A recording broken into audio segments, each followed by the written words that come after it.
Hello guys, welcome to my YouTube channel. My name is Aarti Yadav and कैसे हैं आप सभी। उम्मीद करती हूँ बढ़िया होंगे। हम बायोमॉलिक्यूल के 2 लेक्चर कर चुके थे कंप्लीट। आज हम बायोमॉलिक्यूल का 3rd लेक्चर स्टार्ट करेंगे और आज हम स्टार्ट करेंगे बायोमॉलिक्यूल में कार्बोहाइड्रेट्स। क्या स्टार्ट करेंगे? Carbohydrates. What is carbohydrate? Carbohydrates are hydrates of carbon. इसके नाम से ही हमें पता चल रहा है कार्बोहाइड्रेट जो होते हैं वो कार्बन के ही हाइड्रेट्स होते हैं। इसमें कार्बोहाइड्रेट्स में क्या क्या होगा? कार्बन, हाइड्रोजन, ऑक्सीजन से मिलकर बने होते हैं कार्बोहाइड्रेट्स। कार्बोहाइड्रेट्स में कार्बन, हाइड्रोजन, ऑक्सीजन का जो रेशियो होता है वो होता है 1:1। अगर कार्बन 3 है तो हाइड्रोजन 6 होगा एंड ऑक्सीजन 3 होगा। CHO का रेशियो 1:1 के रेशियो में होता है कार्बोहाइड्रेट्स में। ओके, कार्बोहाइड्रेट्स का जो फॉर्मूला होता है वो CnH2nOn होता है। Carbohydrates are also known as sugar या सैकेराइड्स। अगर हम कार्बोहाइड्रेट्स की डेफिनेशन देखें तो कार्बोहाइड्रेट्स आर पॉलीहाइड्रोक्सी एल्डिहाइड या polyhydroxy ketone with at least 1 chiral carbon. अब इसका मतलब बताते हैं। पॉलीहाइड्रोक्सी एल्डिहाइड क्या होता है? पॉलीहाइड्रोक्सी मतलब हाइड्रोक्सिल ग्रुप बहुत सारे होंगे। हाइड्रोक्सिल ग्रुप मतलब OH ग्रुप। OH ग्रुप कई सारे मिलकर बने हैं, इसलिए पॉलीहाइड्रोक्सी टर्म आ रहा है। एंड इसमें कार्बोहाइड्रेट्स में या तो एल्डिहाइड ग्रुप होगा फंक्शनल या तो कीटोन ग्रुप फंक्शनल होगा। जैसे अगर हम ग्लूकोज की बात करेंगे तो ग्लूकोज में कीटोन ग्रुप फंक्शनल है, बट अगर हम फ्रक्टोज की बात करेंगे तो फ्रक्टोज में कीटोन ग्रुप फंक्शनल है, बट ग्लूकोज की बात करेंगे तो ग्लूकोज में एल्डिहाइड ग्रुप फंक्शनल है। अब देखिए यहाँ पर कार्बोहाइड्रेट में हमें 3 चीज़ याद रखनी है। क्या? एल्कोहलिक ग्रुप OH ग्रुप पाया जाएगा। फंक्शनल ग्रुप या तो एल्डिहाइड ग्रुप होगा या फिर कीटोन ग्रुप होगा। Aldehyde group that is CHO group, ketone group C+O group. Okay मेरे बच्चों, देखिए कायरल कार्बन, कार्बोहाइड्रेट्स में एटलीस्ट 1 कायरल कार्बन होना चाहिए। कायरल कार्बन क्या होते हैं? कायरल कार्बन वो कार्बन होते हैं जिससे चारों डिफरेंट ग्रुप जुड़े होते हैं, वही कायरल कार्बन होते हैं। एग्जाम्पल हमने लिया है ग्लूकोज का। ग्लूकोज का फार्मूला होता है C6H12O6। ग्लूकोज का फार्मूला हम बचपन से ही पढ़ते आ रहे हैं, C6H12O6। ठीक है मेरे बच्चों। अब यहाँ पे हम ग्लूकोज का स्ट्रक्चर बनाते हैं। आ जाइए, स्ट्रक्चर बनाते हैं। 6 कार्बन को अरेंज करते हैं। 1 2 3 4 5 6 कार्बन लगा दिए हमने सबसे पहले। फिर उसके बाद फर्स्ट कार्बन पर ग्लूकोज में क्या होता है? Aldehyde group CHO group first carbon पर पाया जाता है ग्लूकोज में। ओके, सेकंड कार्बन पर हम देखते हैं। सेकंड कार्बन पर देखिए एक तरफ क्या लगा है? Hydrogen, other side OH group, ऊपर CHO ग्रुप, और नेक्स्ट कार्बन पर ये पूरा ही बड़ा सा ग्रुप लगा है। तो इस वाले कार्बन को देखिए आप, इस वाले कार्बन पर चारों डिफरेंट ग्रुप लगे हैं या नहीं लगे हैं? इस वाले कार्बन पर, सेकंड कार्बन पर चारों डिफरेंट ग्रुप लगे हैं। तो ये वाला कार्बन जो है वो कैसा कार्बन है? Chiral carbon. कैसा कार्बन है? कायरल कार्बन है। अब आगे चलिए, देखिए फ्रक्टोज का फॉर्मूला भी C6H12O6 होता है। ग्लूकोज का फार्मूला और फ्रक्टोज का फार्मूला सेम है, C6H12O6। बट अगर हम कहें कि ग्लूकोज और फ्रक्टोज में डिफरेंस क्या है? डिफरेंस उसका फंक्शनल ग्रुप है। अगर हम ग्लूकोज बनाएंगे, ग्लूकोज के स्ट्रक्चर में जो फर्स्ट नंबर का कार्बन होगा वहाँ पर क्या जुड़ा होगा? वहाँ पर फंक्शनल ग्रुप एल्डिहाइड ग्रुप जुड़ा होगा। बट अगर हम फ्रक्टोज का स्ट्रक्चर बनाएंगे तो वहाँ पर सेकंड कार्बन पर क्या जुड़ा है? कीटोन ग्रुप जुड़ा है। ठीक है, समझ में आया मेरे बच्चों? यहाँ पर अगर ग्लूकोज और फ्रक्टोज का फॉर्मूला देखेंगे तो सेम है, C6H12O6, बट फंक्शनल ग्रुप में डिफरेंस है। ओके, यहाँ पर देखिए, अब यहाँ पर आते हैं हम कि ये जो फ्रक्टोज़ है, फ्रक्टोज़ को हम क्या कहते हैं, फ्रूट शुगर भी कहते हैं। फ्रक्टोज़ का फार्मूला बना लेते हैं, स्ट्रक्चर बना लेते हैं। 1 2 3 4 5 6 कार्बन लगा दिए हमने। ऊपर वैलेंसी को बैलेंस करने के लिए कार्बन की CH2 लगाया और एक साइड OH लगाया, और सेकंड कार्बन पर carbon double bond O means ketone group second carbon पे है, याद रखना है। और फिर उसके बाद थर्ड कार्बन पर OH OH H, fourth carbon पर H OH and then H OH, next CH2 OH। ये क्या बन गया हमारा, फ्रक्टोज बन गया। ग्लूकोज बनाने के लिए ऊपर एल्डिहाइड ग्रुप। अब यहाँ पर आ जाते हैं, एक टर्म दे रखा है पॉलराइज्ड लाइट। पॉलराइज्ड क्या, लाइट क्या होती है, the light which vibrates in only one direction. ऐसी लाइट जिसे हम किसी चीज़ से अगर पास कराते हैं तो वो वाइब्रेट हो जाए एक डायरेक्शन में, या तो वो लेफ़्ट डायरेक्शन में वाइब्रेट हो जाए या तो वो राइट डायरेक्शन में वाइब्रेट हो जाए, उसे ही पॉलराइज्ड लाइट कहते हैं। जैसे कि हमने क्या किया, हमने यहाँ पर कोई मान लीजिए शुगर ले ली, कोई भी रैंडमली शुगर X ले ली। यहाँ से हमने क्या कराई, लाइट पास कराई, पॉलराइज्ड लाइट पास कराई। अब ये अगर ये शुगर पॉलराइज्ड लाइट पास कराई, ये शुगर अगर पॉलराइज्ड लाइट को लेफ्ट डायरेक्शन में रोटेट कर देता है तो इसे लीवो रोटेटरी कहते हैं। बट अगर इसी लाइट को यह शुगर राइट साइड में रोटेट कर देता है तो इसे डेक्स्ट्रो रोटेटरी कहते हैं। यहीं पर इस चीज़ को समझाया गया है, देखिए पॉलराइज्ड लाइट पास कराई हमने किसी शुगर से, रैंडमली कोई सी भी शुगर ले ली हमने, लाइट को पास कराया। अगर लाइट को इस शुगर ने लेफ्ट साइड रोटेट कर दिया तो इसे लीवो रोटेटरी कहते हैं। और इसका एग्जाम्पल है फ्रक्टोज। क्या है मेरे बच्चों, फ्रक्टोज। अगर ये शुगर फ्रक्टोज होगी तो पॉलराइज्ड लाइट को कहाँ वाइब्रेट कर देगी, लेफ्ट साइड वाइब्रेट कर देगी। और अगर ये जो शुगर होगी ग्लूकोज होगी तो ये पॉलराइज्ड लाइट को राइट साइड वाइब्रेट कर देगी। ओके, यहाँ पर ये डेक्स्ट्रो रोटेटरी कहलाएगा, ठीक है। राइट साइड वाइब्रेट कर देगी तो डेक्स्ट्रोज, एंड अगर लेफ्ट साइड वाइब्रेट कर देगी तो levo rotatory, dextro rotatory, levo rotatory. तो इससे हम कह सकते हैं कि फ्रक्टोज क्या है, फ्रक्टोज को हम लेव्युलोज कह सकते हैं, फ्रक्टोज को हम लेव्युलोज शुगर कह सकते हैं, बिल्कुल कह सकते हैं। और ग्लूकोज को हम डेक्स्ट्रोज शुगर कह सकते हैं, बिल्कुल कह सकते हैं। तो यहाँ पर ग्लूकोज जो है वो क्या है, डेक्स्ट्रोज शुगर। फ्रक्टोज क्या है, लेव्युलोज शुगर। ओके बच्चों, अब आ जाइए फ्रक्टोज। अब ये इम्पॉर्टेंट पॉइंट है, याद रखना है आपको कि हमारी बॉडी में जितनी भी सेल्स हैं सबको एनर्जी के लिए क्या चाहिए, ग्लूकोज चाहिए।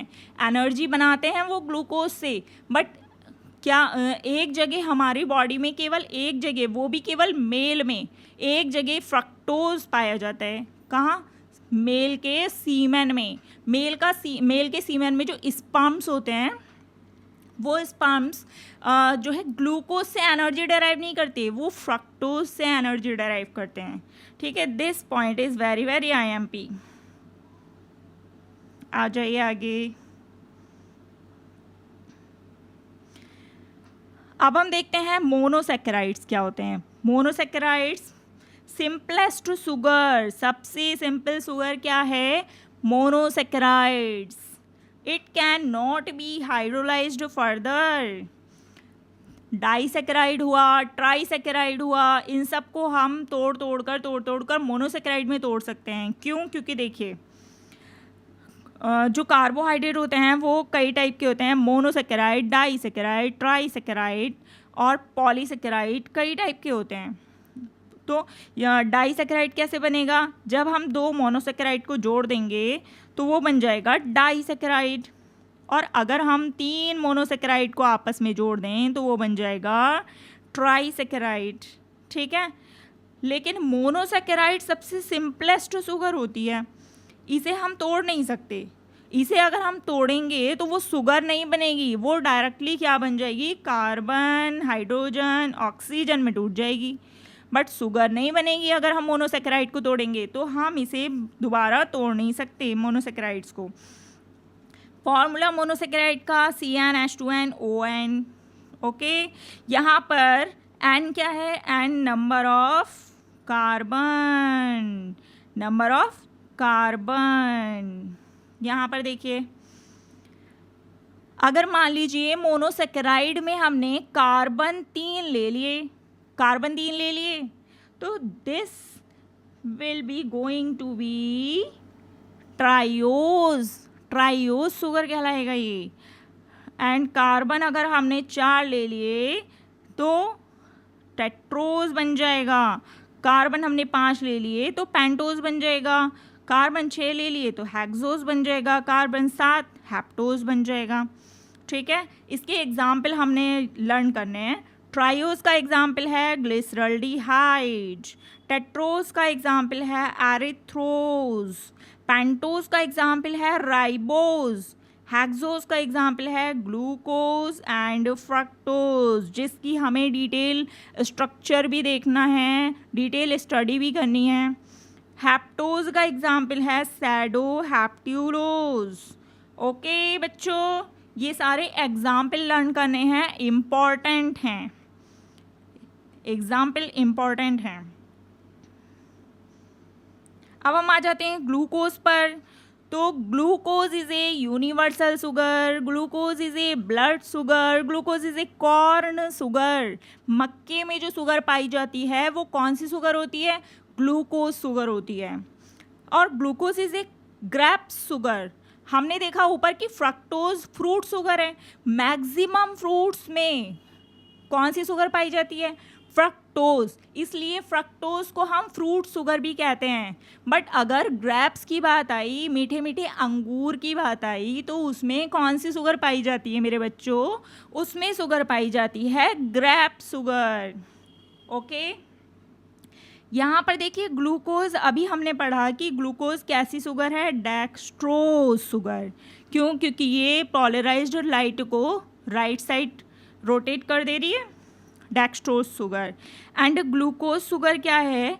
हेक्सोज शुगर है। हेक्सोज शुगर क्यों है? क्योंकि कार्बन 6 है, इसमें कार्बन नंबर कितना है? 6 है, इसलिए ग्लूकोज जो है वो कैसी शुगर है? हेक्सोज शुगर है। अब ग्लूकोज शुगर एल्डोज शुगर भी है। एल्डोज शुगर क्यों है ग्लूकोज शुगर? क्योंकि इसमें जो फंक्शनल ग्रुप है वो क्या है? Aldehyde, CHO group. ओके, यहाँ पर ग्लूकोज के सारे ही पॉइंट्स इंपॉर्टेंट हैं एग्जामिनेशन के पॉइंट ऑफ व्यू से, आपको सभी लर्न करने हैं। ग्लूकोज में कार्बन संख्या कितनी होती है? 6। फॉर्मूला क्या होगा ग्लूकोज का? C6H12O6। ग्लूकोज का फॉर्मूला C6H12O6। ठीक है, अब आ जाइए इसके स्ट्रक्चर पे आते हैं, स्ट्रक्चर बनाते हैं इसका।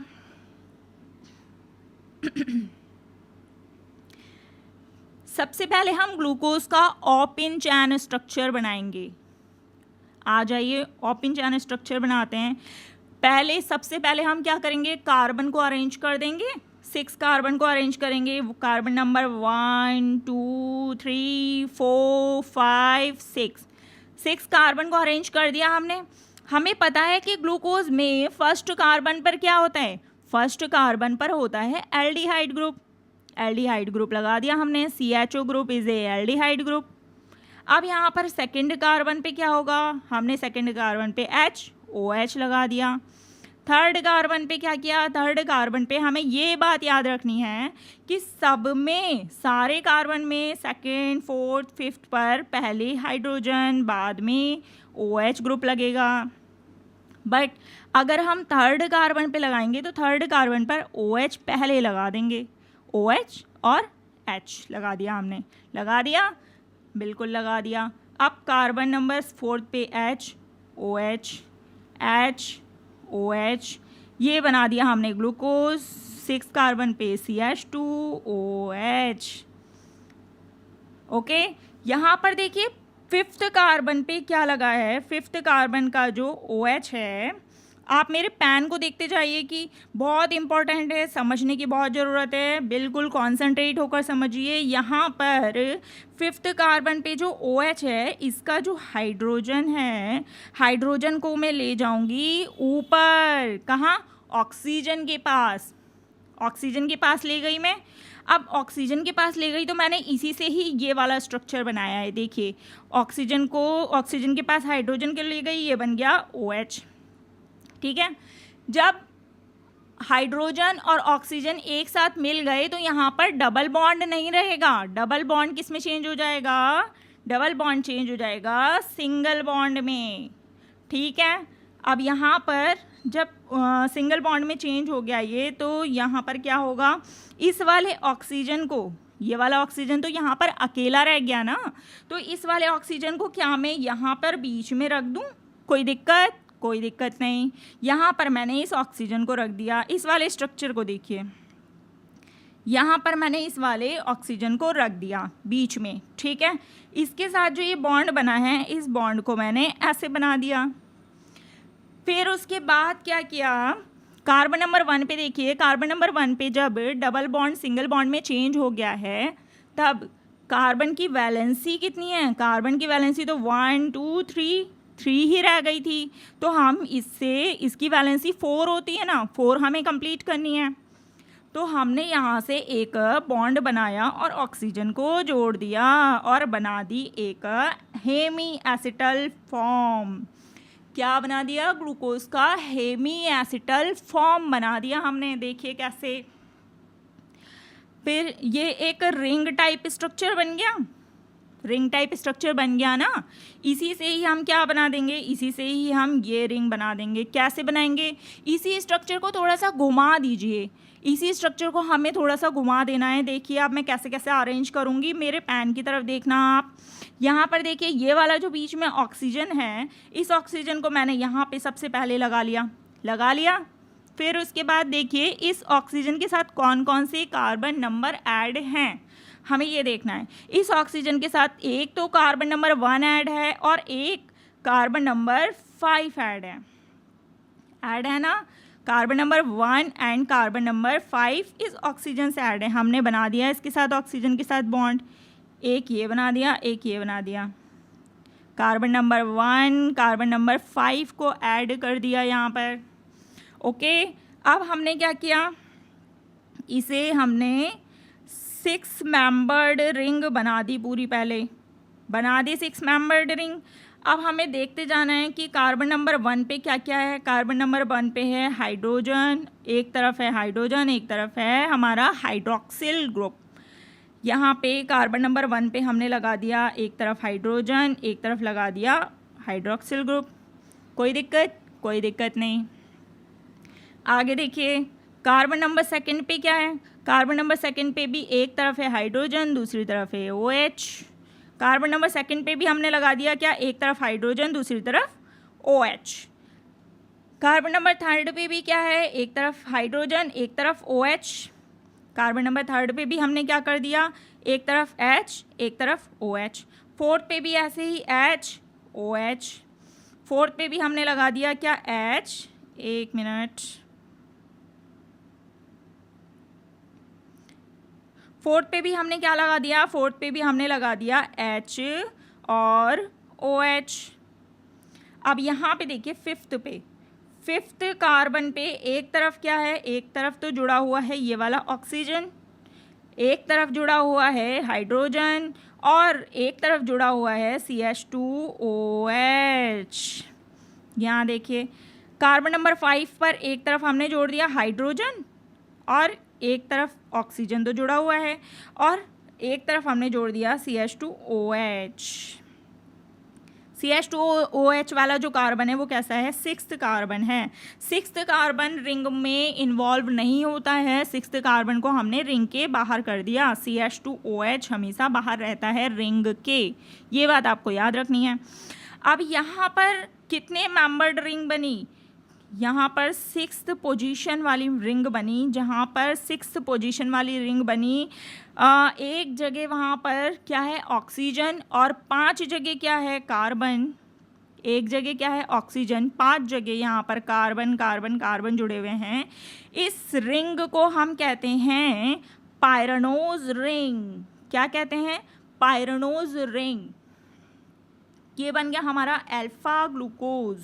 अल्फा ग्लूकोज कैसे बना, हमें कैसे पता लगेगा कि अल्फा ग्लूकोज कौन सा है और बीटा ग्लूकोज क्या कौन सा है, थोड़ा सा डिफरेंस है, बस थोड़ा सा डिफरेंस है अल्फा ग्लूकोज और बीटा ग्लूकोज में। देखिए कैसे पता चलेगा, कार्बन नंबर 1 पे हमें चेक करना है। कार्बन नंबर 1 पे अगर रिंग के नीचे के साइड है हमारा OH ग्रुप, हाइड्रोजन ऊपर है और OH ग्रुप नीचे लगा हुआ है, तो ये क्या है, हमारा अल्फा ग्लूकोज। क्या है, हमारा अल्फा ग्लूकोज। बट इसी से ही अगर हम यहाँ पे दिखा दें कि कार्बन नंबर 1 पर OH ग्रुप ऊपर आ गया, हाइड्रोजन ग्रुप नीचे आ गया, तो ये क्या हो गया, beta glucose. This is beta glucose. Alpha glucose में रिंग के नीचे होगा, रिंग में कार्बन नंबर 1 पर OH हमेशा नीचे होगा। बट अगर बीटा ग्लूकोज की बात करेंगे तो OH हमेशा ऊपर होगा। ओके मेरे बच्चों, देखिए अब यहाँ पर अल्फा ग्लूकोज और बीटा ग्लूकोज एक दूसरे के क्या हैं, आइसोमर्स। आइसोमर्स, कौन सा आइसोमर, एनोमर। कौन सा आइसोमर है, एनोमर। क्वेश्चन आता है यहाँ से कि अल्फा ग्लूकोज और बीटा ग्लूकोज एक दूसरे के क्या हैं, एनोमर। आगे देखिए, आगे हम पढ़ते हैं पेंटोज शुगर। हमने अभी तक जो पढ़ी वो क्या थी, हेक्सोज शुगर, सॉरी, यहाँ पर पेंटोज शुगर हम पढ़ेंगे। पेंटोज शुगर का से पता चल रहा है आपको नाम से ही कि कार्बन यहाँ पर कितने होंगे, 5 कार्बन होंगे। कितने कार्बन होंगे यहाँ पर, 5 कार्बन होंगे। अब कार्बन की संख्या 5 है तो हाइड्रोजन कितने होंगे, हाइड्रोजन कितने होंगे, कार्बन 5 है तो हाइड्रोजन 10 होंगे, ऑक्सीजन 5 होंगे। कौन से फार्मूले से, CnH2n, CnH2nOn, C5H10O5, pentose sugar का फार्मूला है ये। ओके, अब यहाँ पर हम पेंटोज शुगर में हम एग्जाम्पल क्या पढ़ते हैं, राइबोस शुगर। क्या पढ़ते हैं मेरे बच्चों, राइबोस शुगर। राइबोस शुगर में भी हमें याद रखना है कि राइबोस शुगर भी कैसी है, एल्डोस शुगर है। एल्डोस शुगर मतलब यहाँ पर एल्डिहाइड ग्रुप होगा। जैसे कि ग्लूकोज में फर्स्ट कार्बन पे एल्डिहाइड ग्रुप था, ऐसे ही राइबोस शुगर में भी फर्स्ट कार्बन पे क्या होगा, एल्डोस ग्रुप, एल्डिहाइड ग्रुप होगा। चलिए यहाँ पर हम स्ट्रक्चर बनाते हैं। स्ट्रक्चर बनाने के लिए हम सबसे पहले क्या करते हैं, कार्बन को अरेंज करते हैं। तो 5 कार्बन को हमें अरेंज करना है पहले, 1 2 3 4 5 कार्बन पहले हमने बना दिए। फर्स्ट कार्बन पे क्या होगा, CHO ग्रुप, एल्डिहाइड ग्रुप। फिर सेकंड कार्बन पे हम लगा देंगे HOH, HOH, HOH और नेक्स्ट CH2OH। ठीक है, अब यहाँ पे जो ये हाइड्रोजन है उसकी तरह जैसे हमने ग्लूकोज में किया था सेम वैसे ही हमें यहाँ पर भी करना है। यहाँ पर 4th कार्बन का जो हाइड्रोजन है, हाइड्रोजन को हम ले आएंगे ऊपर ऑक्सीजन के साथ। हाइड्रोजन को ऑक्सीजन के साथ ले आएंगे तो डबल बॉन्ड किस में चेंज हो जाएगा, सिंगल बॉन्ड में चेंज हो जाएगा। यहाँ पर OH ग्रुप ऐड हो गया, तो इस वाले ऑक्सीजन को, अब ये वाला ऑक्सीजन तो अकेला रह गया ना, तो इस वाले ऑक्सीजन को इस वाले बॉन्ड के साथ हम ऊपर बीच में रख सकते हैं, बिल्कुल रख सकते हैं। इस वाले ऑक्सीजन को हमने इसके कार्बन नंबर 1 के साथ जोड़ दिया। किस लिए, क्योंकि कार्बन नंबर 1 की वैलेंसी कंप्लीट नहीं हो रही थी। कार्बन नंबर 1 की वैलेंसी 4 होनी चाहिए थी, बट यहाँ पर कितनी थी, 3 थी, तो हमने यहाँ पर जोड़ दिया बॉन्ड को। ये बन गया क्या, एक हेमी एसिटल फॉर्म। ठीक है, अब इससे हम बना लेंगे रिंग। कैसे बनाएंगे? वैसे ही जैसे हमने ग्लूकोज में किया था, इसे थोड़ा सा हम घुमाएंगे तो ये बन जाएगा क्या, रिंग फॉर्म बन जाएगा। देखिए कैसे बनाऊंगी मैं। इस ऑक्सीजन को सबसे पहले रख दिया हमने ऊपर। अब इस ऑक्सीजन के साथ कौन कौन से कार्बन जुड़े हैं वो देख लीजिए। इस ऑक्सीजन के साथ एक तो जुड़ा है कार्बन नंबर 1 और इस ऑक्सीजन के साथ एक तो जुड़ा है कार्बन नंबर 4। तो हम क्या करेंगे, इस ऑक्सीजन के साथ हमने जोड़ दिया एक कार्बन नंबर 1, कार्बन नंबर 4 जोड़ दिया। फिर उसके बाद यहाँ पर पाँच कार्बन है ना, तो हमें 5 कार्बन की रिंग बनानी है। 5 कार्बन की रिंग हमने बना ली। बनाने के बाद अब देखिए कार्बन नंबर 1 पे क्या है, HOH है। HOH को ऐड कर दिया हमने कार्बन नंबर 1 पर। सेकंड कार्बन पे के भी क्या है, HOH, सेकंड कार्बन पे भी ऐड कर दिया। थर्ड कार्बन पे भी ऐसे ही करना है, HOH। फोर्थ कार्बन पे भी ऐसे ही करना है, क्या, H। और यहाँ पे फोर्थ कार्बन पे हाइड्रोजन है, हाइड्रोजन कार्बन के साथ हाइड्रोजन जुड़ा है और कार्बन के साथ ऑक्सीजन जुड़ा है। यहाँ पर फोर्थ कार्बन पर कार्बन के साथ एक हाइड्रोजन जुड़ गया, ऑक्सीजन जुड़ गया और आगे का जुड़ गया CH2OH। ओके, यहाँ पर जो रिंग बनी है इसे हम कहते हैं फ्यूरानोज रिंग। वहाँ पर उस रिंग को हम कह रहे थे पायरानोज रिंग, क्योंकि वहाँ पे 6th पोजीशन थी। लेकिन यहाँ पर क्या 5 पोजीशन है, इस रिंग को हम कहते हैं फ्यूरानोज रिंग। इसका एग्जाम्पल है अल्फा राइबोज। ये क्या बन गया मेरे बच्चों, अल्फा राइबोज। राइबोज हमने सुना सुना लग रहा है, राइबोज हमने सुना सुना लग रहा है ना। राइबोज शुगर क्या होती है, RNA में पाई जाती है राइबोज शुगर। तो ये हो गई RNA शुगर, ठीक है, RNA शुगर हो गई ये। अब ATP, ADP, NADP ये सब RNA शुगर से बनते हैं। अब मैं इसी में ही थोड़ा सा चेंज कर दूं तो RNA से DNA बन जाएगा। देखिए कैसे, सेकंड कार्बन पर, कार्बन नंबर सेकंड पर जो यहाँ पर H और OH है यहाँ पर लगा हुआ है, कार्बन नंबर सेकंड का मैं ऑक्सीजन रिमूव कर दूं। यहाँ से क्या कर दूं, ऑक्सीजन रिमूव कर दूं। मैंने यहाँ से कर दिया ऑक्सीजन को रिमूव, तो ये बन गया हमारा deoxy ribose DNA sugar. Deoxy का मतलब ही होता है कि ऑक्सीजन को हटा दो, यहाँ से ऑक्सीजन को हटाया डीऑक्सी हो गया। डीऑक्सी राइबोज का नाम क्या है, DNA में पाई जाती है ना डीऑक्सी राइबोज शुगर। चलिए आइए आगे बढ़ते हैं, यहाँ तक क्लियर है सबको। अब आ जाइए डेराइव्ड शुगर कौन कौन सी हैं। डेराइव्ड शुगर कौन कौन सी हैं बताइए। डेराइव्ड शुगर में अभी हमने देखा कि RNA से ही, यानी कि राइबोज शुगर से ही ऑक्सीजन हटाने पे क्या बन रही है, डीऑक्सी राइबोज बन रही है। तो डीऑक्सी राइबोज भी क्या है, एक डेराइव्ड शुगर है। Deoxy ribose is a derived sugar. Second amino sugar, sugar में ही अमाइनो ग्रुप जोड़ दोगे तो बन जाएगी अमाइनो शुगर। इसका एग्जाम्पल है ग्लूकोसामीन, मतलब ग्लूकोज है इसमें और एमीन है, ग्लूकोज और एमीन। शुगर एसिड भी डेराइव्ड शुगर हैं। शुगर में, शुगर से एसिड बना लो तो वो बन गया शुगर एसिड। जैसे इसका एग्जाम्पल है glucuronic acid. Sugar alcohol, sugar से अल्कोहल बना लो, शुगर से अल्कोहल बनाया तो कौन कौन से एग्जाम्पल हैं इसके, मैनिडॉल और सार्बिटोल। अगर हम मैनोज से बनाएंगे अल्कोहल तो वो मैनिडॉल कहलाएगा। अगर हम अल्कोहल से, इससे ग्लूकोज से बनाएंगे अल्कोहल तो वो सार्बिटोल कहलाएगा। मैनिडॉल के बारे में आपको कुछ याद होगा कि mannitol is a stored food of a brown algae. Brown algae का स्टोर्ड फूड है मैनिडॉल। अब पूछा जाता है कि मैनिडॉल क्या है। मैनिडॉल एक कार्बोहाइड्रेट ही है, याद रखना आगे से, मैनिडॉल एक कार्बोहाइड्रेट ही है। कार्बोहाइड्रेट में अल्कोहल बना दिया गया है बस कार्बोहाइड्रेट का।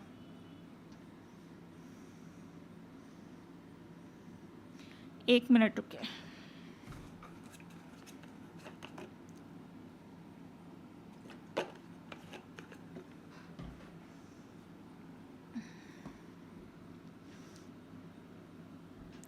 अब देखिए यहाँ पे हम आते हैं ओलिगोसैकेराइड्स पर। हमने देखा मोनोसैकेराइड, मोनोसेकेराइड, डाइसेकेराइड, फिर उसके बाद आते हैं ओलिगोसेकेराइड पर। ओलिगोसेकेराइड में ही डाइसेकेराइड आएगा। देखिए कैसे, मैं बताती हूँ। जैसे कि ओलिगोसेकेराइड हैं, तो ओलिगोसेकेराइड जो बनते हैं, ओलिगोसेकेराइड्स 2 से लेकर 9 मोनोसेकेराइड के जुड़ने से ही बनते हैं। या तो 2 आपस में मोनोसेकेराइड जुड़ेंगे तो क्या हो जाएगा, डाइसेकेराइड। अगर 3 मोनोसेकेराइड आपस में जुड़ जाएं तो क्या बन जाएगा, ट्राइसेकेराइड। 4 मोनोसेकेराइड आपस में जुड़ जाएं तो क्या हो जाएगा, टेट्रासेकेराइड। ऐसे ही पेंटा, ऐसे ही हेक्सासेकेराइड। ठीक है। ओलिगोसेकेराइड ये लिखा है, देखिए 2 to 9 saccharides condense to form oligosaccharide. अब ओलिगोसेकेराइड फ्यू शुगर, कुछ ही शुगर के जुड़ने से ओलिगोसेकेराइड बनता है। यहाँ पे फ्यू शुगर क्यों लिखा मैंने, क्योंकि केवल 2 मोनोसेकेराइड से लेकर 9 मोनोसेकेराइड तक जुड़ने से ही ओलिगोसेकेराइड बनेगा। और अगर 9 से ज़्यादा मोनोसेकेराइड आपस में जुड़ रहे हैं तो वो ओलिगो नहीं कहलाएगा, वो क्या कहलाएगा, पॉलीसेकेराइड कहलाने लग जाएगा। जैसे कि बहुत बड़े बड़े मोनोसेकेराइड जैसे 2000 तक 1000 तक जुड़ जुड़ के बना लेते हैं पॉलीसेकेराइड। पॉलीसेकेराइड भी आगे हम पढ़ेंगे अभी। यहाँ पर देखिए, जैसे जैसे मोनोसेकेराइड आपस में जुड़ेंगे और मोनोसेकेराइड के बीच में, मोनोसेकेराइड और मोनोसेकेराइड के बीच में जो बॉन्ड बनता है उसे कहते हैं ग्लाइकोसिडिक बॉन्ड। क्या कहते हैं मेरे बच्चों, ग्लाइकोसिडिक बॉन्ड। कैसे बनता है ये, loss of water, water molecule के लॉस करने से बनता है ग्लाइकोसिडिक बॉन्ड। इसे ही कहते हैं dehydration process. Loss of water को कहते हैं डिहाइड्रेशन प्रोसेस। इसे कंडेंसेशन भी कहते हैं, डिहाइड्रेशन या कंडेंसेशन। आगे देखिए, हम देखते हैं डाइसेकेराइड्स। डाइसेकेराइड्स में क्या होगा, 2 मोनोसेकेराइड्स के जुड़ने से बनता है क्या, डाइसेकेराइड्स। 2 मोनोसेकेराइड के जुड़ने से बनेगा डाइसेकेराइड। यहाँ पर देखिए कैसे, हमने क्या बना लिया, रिंग फॉर्म बना लिया, किसका, ग्लूकोज का। ग्लूकोज का रिंग फॉर्म अभी हमने पीछे देखा है, ग्लूकोज का रिंग फॉर्म बना लिया। ये बना लिया हमने एक ग्लूकोज और ये बना लिया हमने दूसरा ग्लूकोज। दोनों ही क्या है, अल्फा ग्लूकोज हैं। अल्फा ग्लूकोज की पहचान हो गई आपको, जब OH ग्रुप नीचे होगा रिंग में तो ये क्या है, अल्फा ग्लूकोज। दोनों ही अल्फा ग्लूकोज लिए हमने आपस में, और दोनों अल्फा ग्लूकोज का हमने क्या ले लिया, एक अल्फा ग्लूकोज का कार्बन नंबर 1 पे जो नीचे का OH है वो, एंड अदर मोनोसेकेराइड का नीचे का OH है उसको ले लिया। यहाँ पे देखिए, इसका हाइड्रोजन और इसका OH जुड़कर आपस में वाटर मॉलिक्यूल रिमूव हो जाएगा। वाटर मॉलिक्यूल रिमूव हो गया तो यहाँ पे कौन सी प्रोसेस हुई, dehydration process, condensation process. Water निकल गया, वाटर निकल गया तो यहाँ पर क्या बॉन्ड बन जाएगा, हाइड्रोजन ऊपर का रह गया और बीच में सिर्फ ऑक्सीजन बचा है। ये बन गया बॉन्ड, बीच में सिर्फ ऑक्सीजन बचा है, हाइड्रोजन ऊपर रह गया। ठीक है। यहाँ पर देखिए, पहला वाला जो मोनोसेकेराइड है इसका carbon number 1 and other monosaccharide का कार्बन नंबर 4 आपस में बॉन्ड बना रहे हैं, तो इसका नाम हम क्या रख देंगे, alpha 1,4 glycosidic bond. Alpha 1,4 glycosidic bond, carbon number 1 और कार्बन नंबर 4 के बीच में बॉन्ड बन रहा है। इसलिए ये किसका स्ट्रक्चर है बच्चों, ये स्ट्रक्चर है माल्टोज का, क्योंकि माल्टोज शुगर जो है वो ग्लूकोज और ग्लूकोज के जुड़ने से बनती है। यहाँ पर अदर डाइसेकेराइड के एग्जाम्पल हम देख लेते हैं, जैसे माल्टोज हुआ, लैक्टोज, सुक्रोज, ये सब क्या है, डाइसेकेराइड हैं। क्यों, क्योंकि ये 2 अलग अलग मोनोसेकेराइड के जुड़ने से बन रही हैं। माल्टोज किसके जुड़ने से बनता है, अल्फा ग्लूकोज जोड़कर क्या बनाता है, माल्टोज शुगर बनाता है। माल्टोज शुगर को हम माल्ट शुगर भी कहते हैं, और लैक्टोज शुगर ग्लूकोज और गैलेक्टोज के जुड़ने से बनती है। लैक्टोज शुगर को हम मिल्क शुगर भी कहते हैं, मिल्क में पाई जाती है लैक्टोज शुगर। एंड सुक्रोज किसके जुड़ने से बनती है? ग्लूकोज एंड फ्रक्टोज के जुड़ने से। ग्लूकोज एंड फ्रक्टोज के जुड़ने से बनती है सुक्रोज। सुक्रोज को हम कैन शुगर भी कहते हैं। गन्ना शुगर कैन में पाई जाती है सुक्रोज। अब यहाँ पर देखिए ग्लूकोज जो है उसमें ग्लूकोज को हम क्या कहते हैं? एल्डोज शुगर है, एल्डिहाइड ग्रुप है ना इसमें। फ्रक्टोज को क्या कहते हैं? कीटोज कहते हैं, क्योंकि कीटोन ग्रुप पाया जाता है फ्रक्टोज में। अब इसके जो ग्लूकोज में हमने फंक्शनल ग्रुप देखा था, ग्लूकोज में वो किस कार्बन पे था? कार्बन नंबर 1 पे था। बट फ्रक्टोज के कौन से कार्बन पे? सेकंड कार्बन पे था फंक्शनल ग्रुप। कौन सा? Ketone group. तो यहाँ पर इसका सुक्रोज का नाम क्या हो जाएगा? Alpha 1 beta 2 glycosidic bond. इसका फंक्शनल ग्रुप CHO और इसका फंक्शनल ग्रुप कीटोन आपस में बॉन्ड बनाएंगे। किसमें? सुक्रोज में। आपस में बॉन्ड बना लेंगे सुक्रोज में। तो इसका नाम हो जाएगा अल्फा 1 बीटा 2 ग्लाइकोसिडिक बॉन्ड।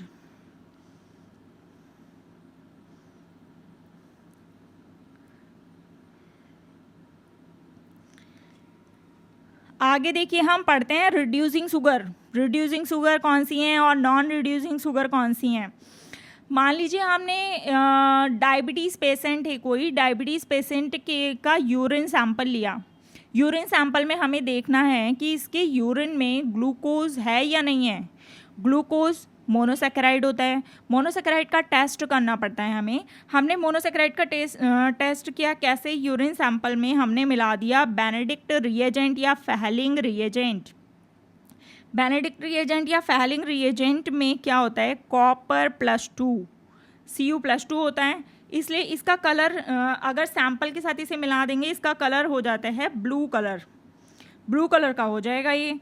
क्यों ब्लू कलर का हो जाएगा ये?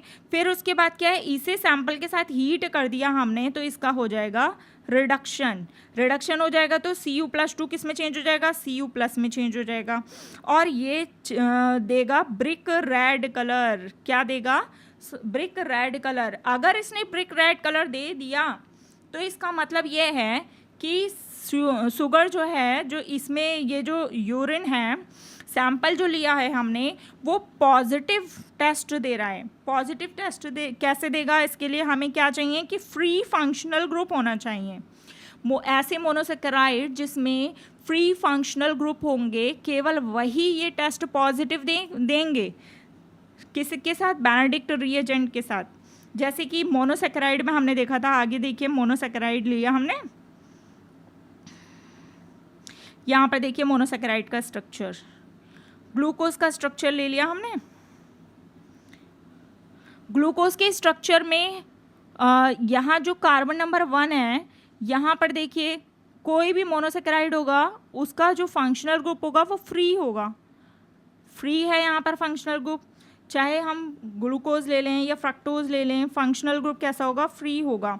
बट अगर हमने यहाँ पर डाइसेकेराइड ले लिया, डाइसेकेराइड का फंक्शनल ग्रुप देखिए फर्स्ट कार्बन पे होता है ना CHO ग्रुप।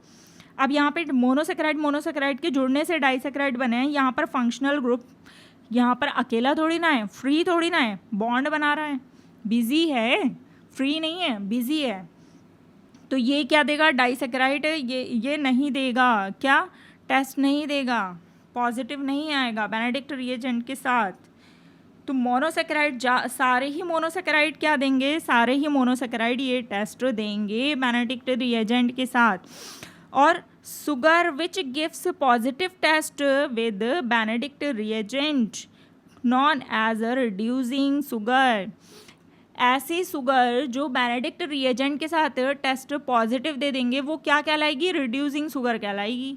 रिड्यूसिंग शुगर सारे ही मोनोसेकेराइड्स कैसी होती हैं? रिड्यूसिंग शुगर होती हैं। और डाइसेकेराइड में जो डाइसेकेराइड्स होते हैं उसमें अगर बॉन्ड देखेंगे हम, बॉन्ड यहाँ पर देखिए डाइसेकेराइड में, ये देखिए एक साइड जो है, एक साइड फंक्शनल ग्रुप हम कार्बन नंबर 1 देखते हैं। कार्बन नंबर 1 पे फंक्शनल ग्रुप होता है ना, कार्बन नंबर 1 वाला फंक्शनल ग्रुप तो इसके साथ क्या बना रहा है, बॉन्ड बना रहा है, ये तो बिजी है। बट ये वाला अगर हम देखें कार्बन नंबर फर्स्ट, तो ये तो फ्री है ना। तो RHS राइट हैंड साइड वाला कैसा होता है, रिड्यूसिंग होता है, बट लेफ्ट हैंड साइड वाला जो फंक्शनल ग्रुप होता है वो नॉन रिड्यूसिंग होता है। तो डाइसैकेराइड क्या है, डाइसैकेराइड सारे ही क्या हैं, और मोनोसैकेराइड सारे ही क्या हैं, रिड्यूसिंग शुगर हैं, एक्सेप्ट स्यूक्रोज। स्यूक्रोज में सुक्रोज एक रिड्यूसिंग शुगर नहीं है, स्यूक्रोज एक नॉन रिड्यूसिंग शुगर है।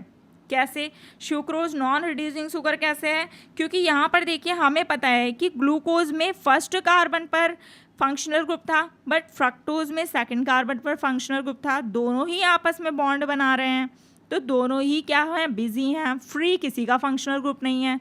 तो इसलिए सुक्रोज कैसा है, नॉन रिड्यूसिंग शुगर है। ओके मेरे बच्चों, अब हम आ जाते हैं ट्राइसैकेराइड पर। डाइसैकेराइड हमने पढ़ लिया, अब हम आ जाते हैं ट्राइसैकेराइड पर। ट्राइसैकेराइड्स में 3 मोनोसैकेराइड्स आपस में जुड़ जुड़कर बना लेते हैं क्या, सैकेराइड, ओलिगोसैकेराइड। और ट्राइसैकेराइड बना लेंगे, 3 मोनोसैकेराइड आपस में जुड़कर ट्राइसैकेराइड बना लेंगे। इसका एग्जाम्पल है रैफिनोज। एग्जाम्पल याद रखना है, रैफिनोज। कौन कौन से मोनोसैकेराइड से जुड़कर बना होता है रैफिनोज, तो ग्लूकोज, फ्रक्टोज, गैलेक्टोज। टेट्रासैकेराइड, टेट्रासैकेराइड में 4 मोनोसैकेराइड आपस में जुड़कर बना लेंगे टेट्रासैकेराइड। इसका एग्जाम्पल याद रखना है स्ट्रैकियोज।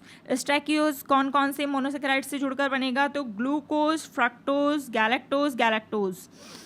पेंटासैकेराइड, पेंटासैकेराइड में 5 मोनोसैकेराइड आपस में जुड़कर बनाएंगे। इसका एग्जाम्पल है वर्बेस्कोज। वर्बेस्कोज में कौन कौन से मोनोसैकेराइड होंगे, glucose, fructose, galactose, galactose, galactose. 3 galactose आएंगे, 1 ग्लूकोज, 1 फ्रक्टोज, पेंटासैकेराइड बना लेगा, जिसका एग्जाम्पल है वर्बेस्कोज। ये सारे एग्जाम्पल्स हैं, याद रखिएगा। अब हम आ जाते हैं पॉलीसैकेराइड पर। पॉलीसैकेराइड्स, अभी मैंने बताया था कि ओलिगोसैकेराइड कब होगा, जब 2 से लेकर 9 मोनोसैकेराइड आपस में जुड़ जुड़कर सैकेराइड बनाएंगे तो उसे ओलिगोसैकेराइड कहेंगे। लेकिन अगर 9 मोनोसैकेराइड से ज़्यादा मोनोसैकेराइड आपस में जुड़े तो वो क्या कहलाने लगेगा, पॉलीसैकेराइड कहलाने लगेगा। देखिए जैसे यहाँ पर पॉलीसैकेराइड हमने glucose glucose glucose glucose glucose glucose जोड़ते गए लगभग 1000 तक ग्लूकोज जोड़ दिया हमने, तो ये क्या बन जाएगा, पॉलीसैकेराइड बन जाएगा। यहाँ पर मेनी सुगर्स जुड़ते हैं, और पॉलीसैकेराइड जो होता है वो किस में आता है, बायो मैक्रो मॉलिक्यूल कहलाता है। बड़ा मॉलिक्यूल है, बायो मैक्रो मॉलिक्यूल कहलाएगा। और ये किस में आता है, एसिड इनसॉल्युबल पूल में आता है। जब हमने छाना था तो जो नीचे आया था एसिड सॉल्युबल पूल, ऊपर acid insoluble pool. Acid insoluble pool में आएगा क्या, polysaccharides. Some polysaccharides and their importance. आइए, this chart is very IMP, इसको लर्न करना बहुत ज़रूरी है। हर एक एग्जामिनेशन में यहाँ से क्वेश्चन पूछे जाते हैं। देखिए पॉलीसैकेराइड है ही इम्पॉर्टेंट, PYQ में उठाकर देखना, बहुत सारे क्वेश्चंस मिले होंगे आपके पॉलीसैकेराइड्स से। पॉलीसैकेराइड्स में कौन कौन से सैकेराइड्स आएंगे, देखिए शुगर आएगी, starch, glycogen, inulin, cellulose, chitin, ये सब क्या है, पॉलीसैकेराइड्स हैं। अब हम कहें कि प्लांट्स में जो ग्लूकोज होता है प्लांट्स में, वो ग्लूकोज की फॉर्म में ही क्यों नहीं रख लेता, प्लांट्स ग्लूकोज को ग्लूकोज की फॉर्म में ही क्यों नहीं रख लेता। ग्लूकोज ग्लूकोज ग्लूकोज जुड़ जुड़कर प्लांट्स में स्टार्च बना लेते हैं, और प्लांट्स हमेशा ग्लूकोज को स्टार्च की फॉर्म में स्टोर करके रखता है। तो हमें याद रखना है कि प्लांट्स में स्टोर्ड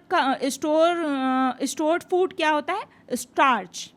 एनिमल में क्या होता है, एनिमल में स्टोर्ड फूड होता है ग्लाइकोजन।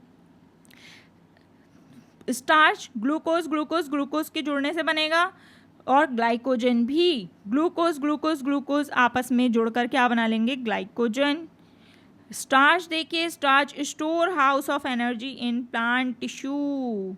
प्लांट में स्टोर हाउस कौन है, स्टार्च है। बट अगर एनिमल्स की बात करें तो एनिमल्स में स्टोर हाउस ऑफ एनर्जी क्या है? ग्लाइकोजन है।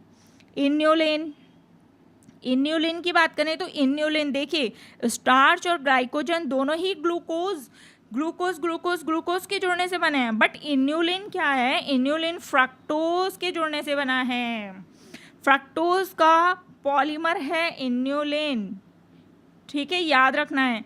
Inulin stored food in some plants, जैसे डहलिया प्लांट, सनफ्लावर फैमिली।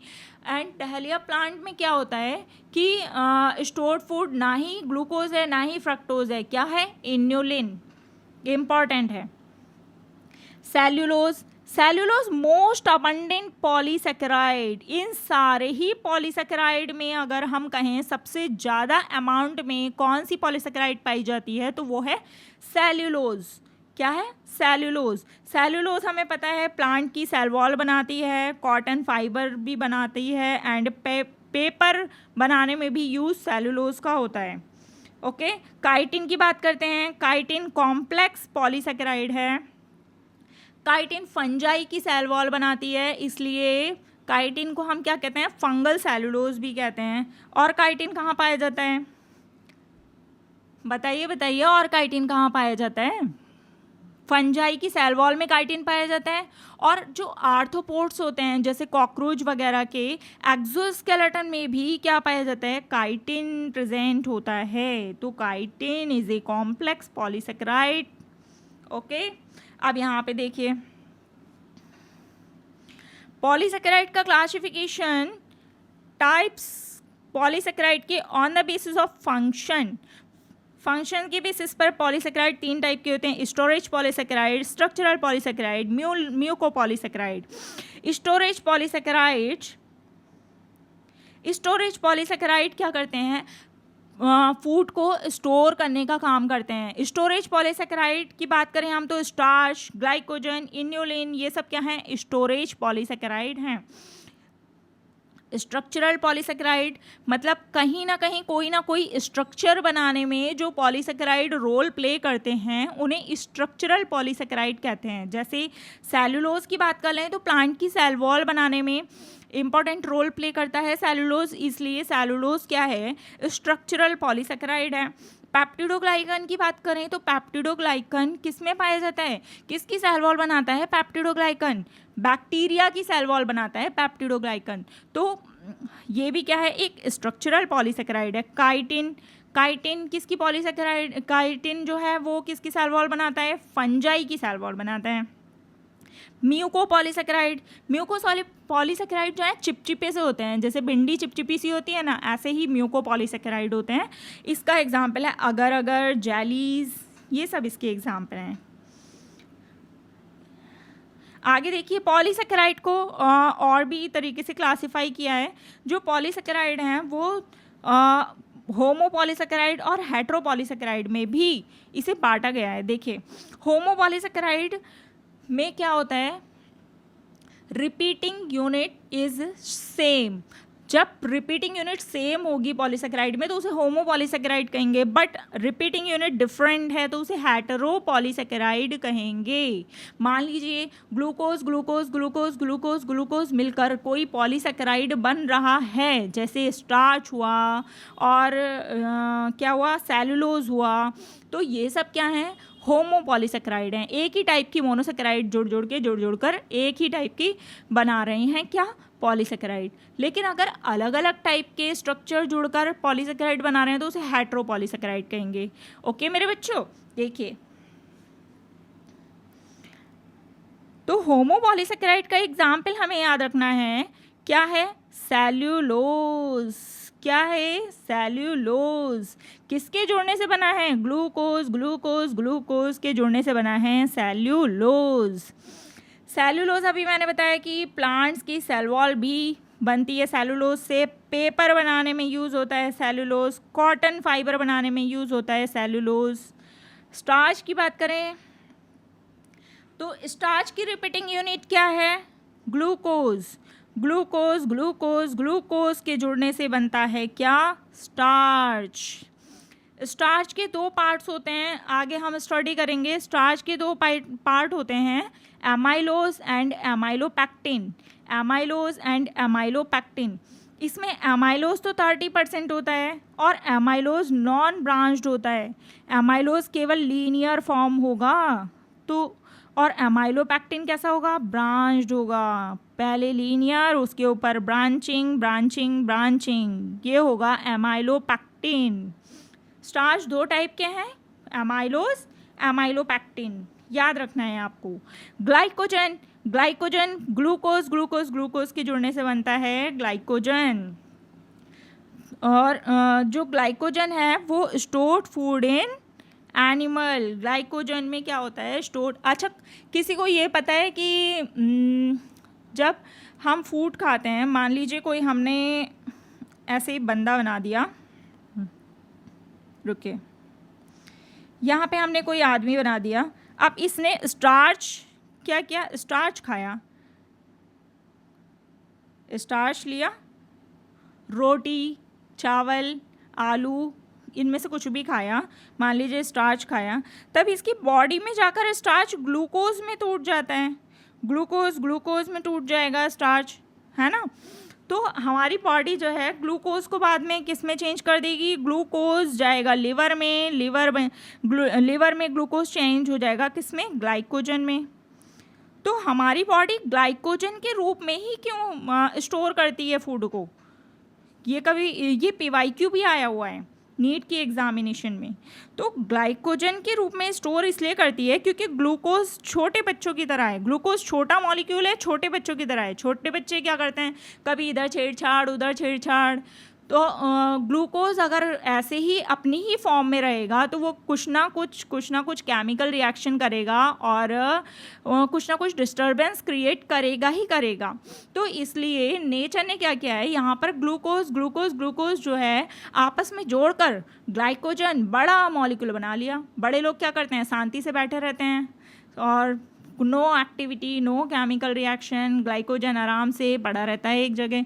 तो इसलिए ग्लूकोज को ग्लाइकोजन के रूप में स्टोर करके ही बॉडी में रखा जाता है ताकि वो कोई केमिकल रिएक्शन करके डिस्टर्बेंस क्रिएट ना करे। ओके बच्चों,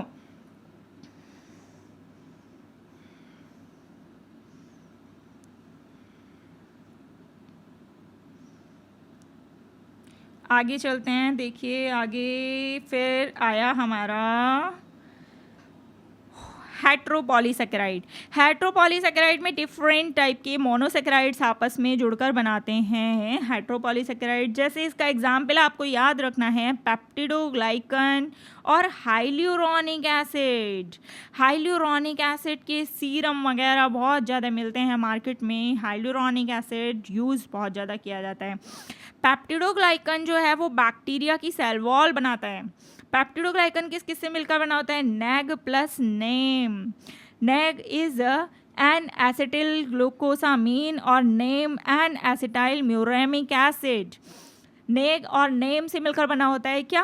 बैक्टीरिया की सेल वॉल, जिसे क्या कहते हैं? पेप्टिडोग्लाइकन। हाइल्यूरोनिक एसिड को एनिमल सीमेंट भी कहते हैं। हाइल्यूरोनिक एसिड किससे मिलकर बना होता है? NAG plus glucuronic acid. अब आ जाते हैं हम स्टार्च पर।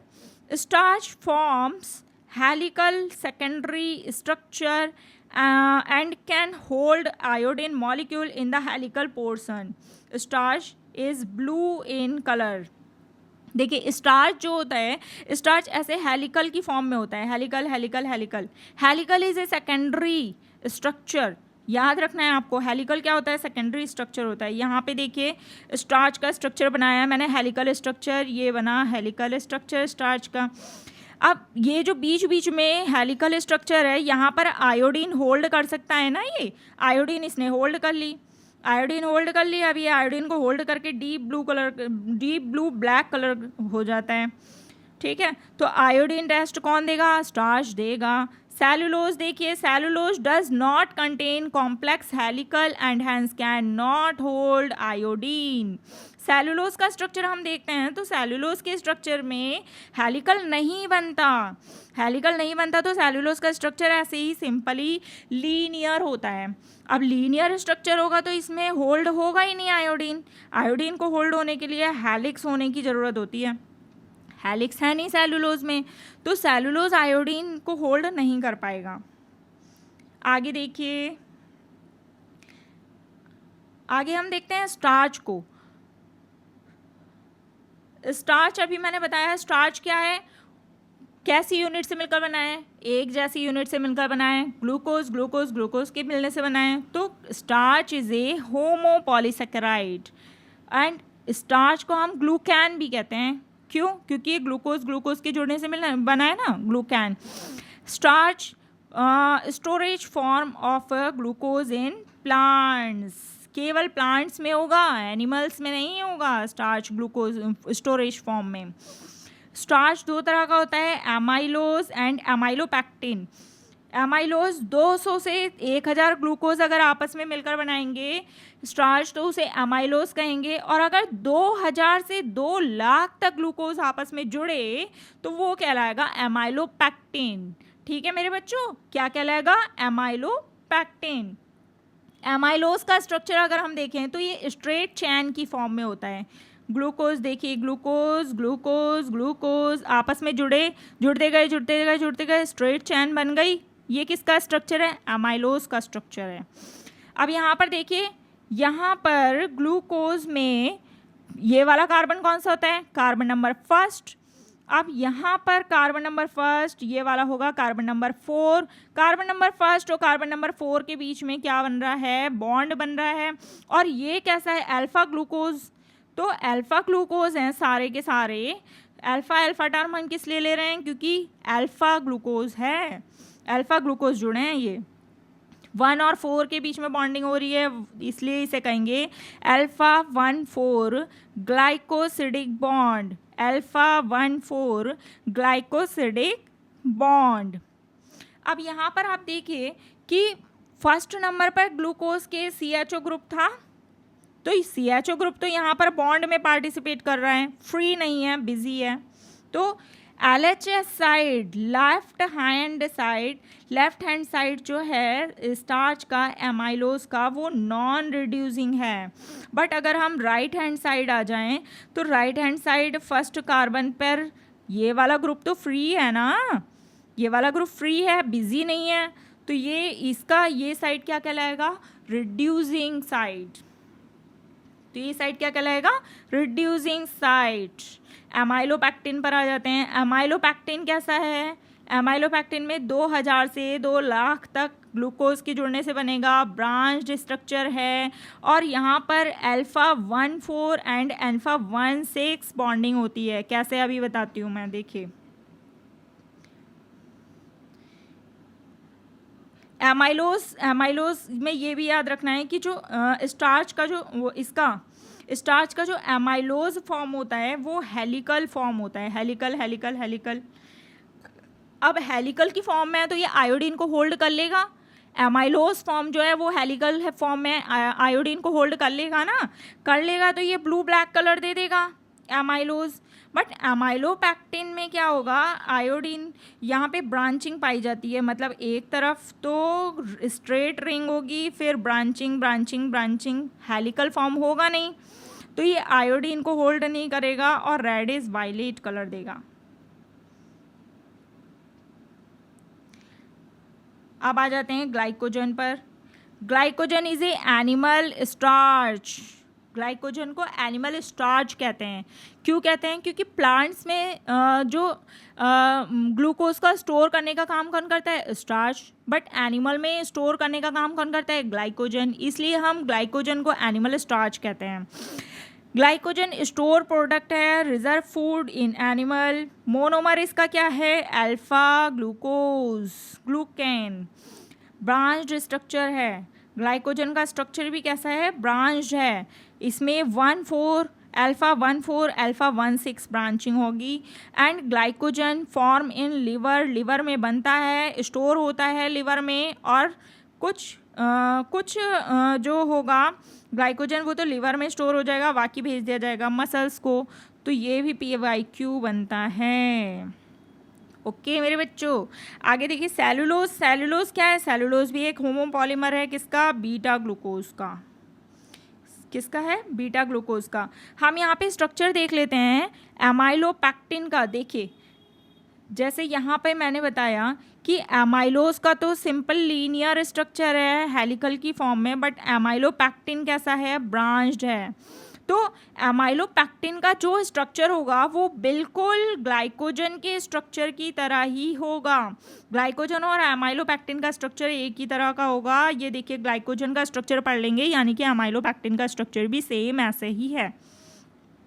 देखिए यहाँ पर क्या है? स्ट्रेट, पहले स्ट्रेट रूप में जुड़े हैं ग्लूकोज, फिर इनकी ब्रांचिंग हो गई।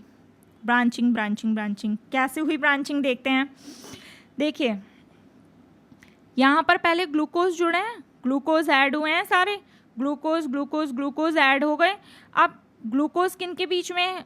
1,4 पहला ग्लूकोज जो है उसका फर्स्ट कार्बन और सेकंड ग्लूकोज का फोर्थ कार्बन आपस में जुड़कर क्या बनाते हैं? Glycosidic bond. ग्लाइकोसिडिक बॉन्ड बनाते हैं। कैसा glycosidic bond? Alpha 1,4 glycosidic bond. अब दूसरा वाला ग्लूकोज देखिए, दूसरे वाले ग्लूकोज में 1, 2, 3, 4, 5 कार्बन, और ये 6th कार्बन जो CH2OH का कार्बन है वो ऊपर रहता है, रिंग के ऊपर रहता है। अब 6th कार्बन से कौन सा? दूसरा जो अदर ग्लूकोज होगा वो ब्रांचिंग शो करेगा 6th कार्बन से। कौन सा? अगले वाले का, कार्बन नंबर 1। तो अगर हम स्ट्रेट को देखें, तो यहाँ पर कैसा होगा? 1,4 बॉन्डिंग होगी, 1,4 ग्लाइकोसिडिक बॉन्ड पाया जाएगा। बट अगर हम ब्रांच में देखें तो यहाँ पर 1,6 ग्लाइकोसिडिक बॉन्ड पाया जाएगा, अल्फा 1,6 ग्लाइकोसिडिक बॉन्ड। तो ये किसका स्ट्रक्चर है मेरे बच्चों? ये स्ट्रक्चर है ग्लाइकोजन का। ग्लाइकोजन में पहले स्ट्रेट रिंग होती है, फिर उसके बाद ब्रांचिंग हो जाती है। ठीक है, तो आज हमने कार्बोहाइड्रेट को कवर किया। कार्बोहाइड्रेट में हमने मोनोसेकेराइड पढ़ा, डाइसेकेराइड पढ़ा, पॉलीसेकेराइड पढ़ा, पूरा कार्बोहाइड्रेट आपको पढ़ा दिया गया है। इससे ज़्यादा कार्बोहाइड्रेट में क्वेश्चन नहीं आएंगे। कार्बोहाइड्रेट आपका कंप्लीट हो गया है। अब कल हम पढ़ेंगे लिपिड और न्यूक्लिक एसिड, उसके बाद हम पढ़ेंगे एंजाइम्स। तो ऐसे ही हमारा बायोमॉलिक्यूल का पोर्शन कवर हो जाएगा। फिर हम साइटोलॉजी पढ़ेंगे, उसमें सेल डिवीज़न पढ़ेंगे। ठीक है, तो आज का लेक्चर यहीं पर कंप्लीट होता है, आगे बाद में करते हैं नेक्स्ट लेक्चर में। चलिए बाय बाय।